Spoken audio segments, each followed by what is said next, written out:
Ready start. महोदय, प्रशासन का यह कर्तव्य हो जाता है कि वह सतर्क रहे और अधिकारी लोग अपने को निष्पक्ष रखें, किंतु जो जनता के अंदर एक गिरावट आती जा रही है वह भी एक देखने की बात है।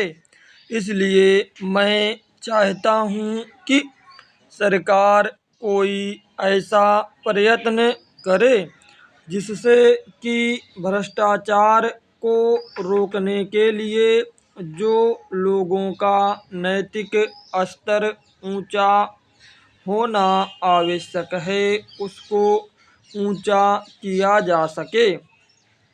उसके लिए जो भी वह कर सके करे।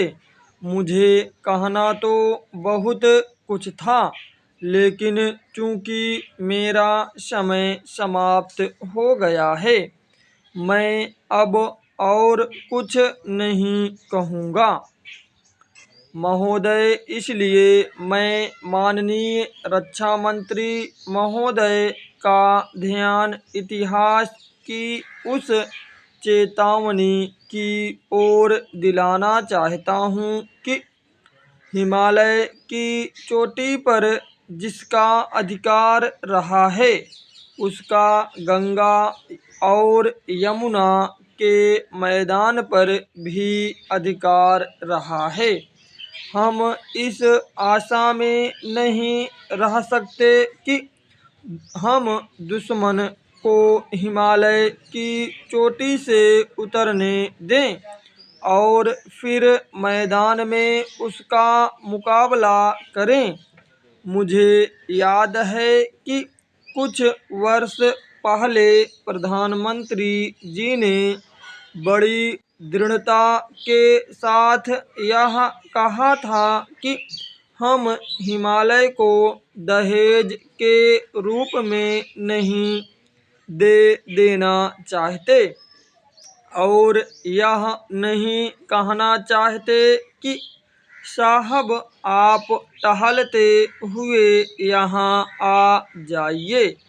हम नहीं चाहते कि वहाँ पर कोई मुकाबला ही ना हो।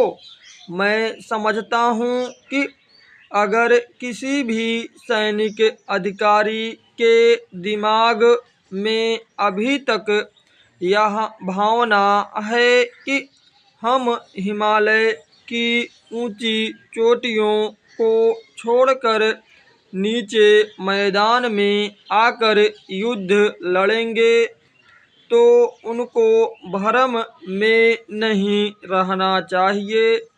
यह एक घातक बात होगी, एक आत्मघाती नीति होगी। अगर एक बार चीन का हिमालय की चोटियों पर कब्जा हो गया तो चाहे वह बाद में नीचे हम पर हमला न भी करे, किंतु वहाँ से हम उसको कभी नहीं हटा सकेंगे। इसलिए इस संबंध में स्पष्ट निर्णय किया जाना चाहिए। इसके बाद मैं मध्यवर्ती क्षेत्र के बारे में कुछ कहना चाहता हूँ। पिछली बार जब चीन ने बड़े पैमाने पर आक्रमण किया था तो लद्दाख में और पूर्व में नेफा के इलाके में किया था। मध्यवर्ती क्षेत्र में मिडिल सेक्टर में लड़ाई नहीं हुई थी, लेकिन मेरा अपना अनुमान है और बहुत से लोगों को इस बात की आशंका है कि अगर आप कभी चीन ने दोबारा हम पर आक्रमण किया तो वह मिडिल सेक्टर में करेगा। इसके कई कारण मालूम पड़ते हैं। स्टॉप।